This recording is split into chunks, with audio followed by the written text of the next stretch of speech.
Effroyable, carnage, horreur, ce sont quelques-uns des titres de la presse algérienne. Aujourd'hui, l'Algérie est sous le choc au lendemain de l'attentat à la bombe contre l'aéroport d'Alger. 9 morts, plus d'une centaine de blessés. L'Algérie qui s'interroge sur les commanditaires et les exécutants de cet attentat. Les hypothèses avec Morad Aïtabouche.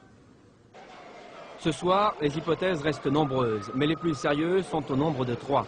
Première piste pour les enquêteurs, les extrémistes du Front islamique du Salut. Plus précisément, la branche armée, le MIA, le mouvement islamique armé.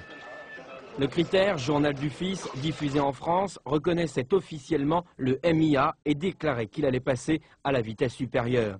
Or, lundi dernier, 2 membres dirigeants de ce mouvement étaient expulsés de Paris vers Karachi au Pakistan. Les 2 attentats d'hier, visant directement les intérêts français, seraient-ils une réponse à ces expulsions? Des mesures de représailles qui sont en tout cas prises très au sérieux au plus haut niveau français. Deuxième piste, l'Iran.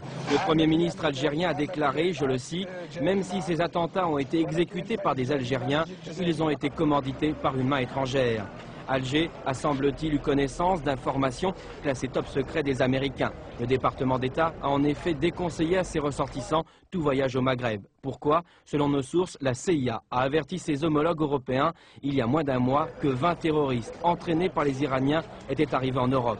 Parmi eux, 8 Algériens. Ces hommes ont parfaitement pu se rendre en Algérie et s'attaquer non pas aux intérêts américains, mais français. Il existe en effet un contentieux entre la France et l'Iran, et ce depuis l'assassinat de Chapour Bakhtiar à Paris l'an dernier. Enfin, troisième hypothèse, un règlement de compte interne. Depuis l'éviction du président Chadli, certains milieux de l'ancien régime veulent revenir au pouvoir à n'importe quel prix.